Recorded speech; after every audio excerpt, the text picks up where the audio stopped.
Jesus in the Sermon on the Mount lays out an ethic that's a high standard. It begins with this idea that we're called to be spiritual beggars. He ends the Beatitudes by saying that you and I should actually rejoice and be glad when others persecute us. He calls us to be salt and light in the midst of this very dark culture. He says that our righteousness should actually surpass that of the scribes and Pharisees. It's not enough just not to murder. We actually can't harbor anger. It's not enough just not to commit adultery. We actually can't lust after others. We should be so bathed in the truth that our yes is yes and our no is no. He tells us to love even our enemies. And as he begins to draw near to the end of the Sermon on the Mount, there's one basic question that we should rightfully have. How can we do this? This is impossible. How is it possible for us to make this happen? And that's where these words from Jesus come from.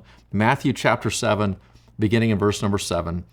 Ask and it will be given to you. Seek and you will find. Knock and the door will be opened. For everyone who asks receives, and the one who seeks finds, and the one who knocks, the door will be open. Ask, seek, and knock.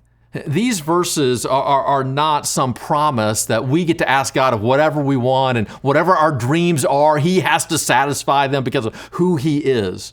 Instead, they are the natural call to a group of people who hear the ethic of Jesus and say, I want that, but I can't do that. I know that's a better way, but I don't know how to go about living that out. And then Jesus says, if you want this life, ask me.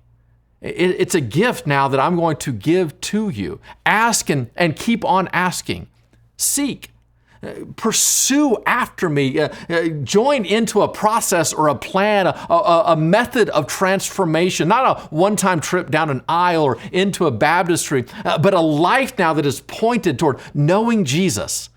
Knock, and I am quick to open the door.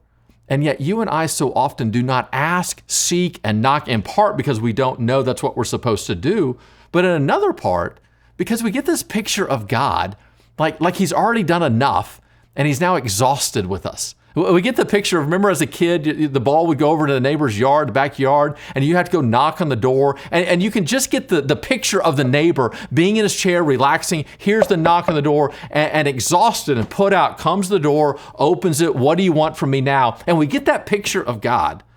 But instead, the passage right after this, Jesus says, if you love to give good gifts to your children, how much more do I love to do that for you?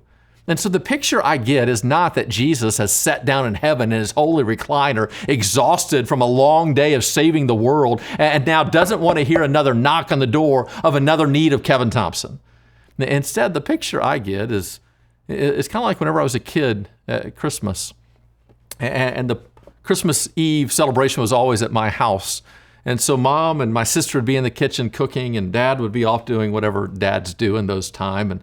And it was my job to open the door. As our family came to begin the party, it was my job to open the door and to welcome them in. And so if the dinner started at 6, I didn't care about the dinner. Presents were soon to follow. I would start kind of peeking out the window at 5:30, excited to get everything going because of all the presents that we were going to get. And so I would just wait. I wasn't allowed to go out into the driveway and disturb them as they were getting ready. But as they came to the door, the moment their knuckle hit the door, I would swing the door wide open, excited to welcome them into this party that was about to take place.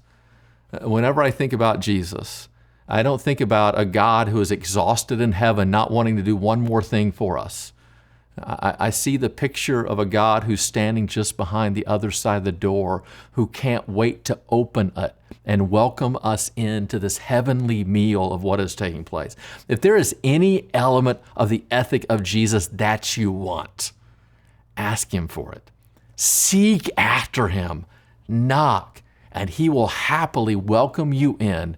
Your second knuckle won't even have time to hit the door, because that is how good God is.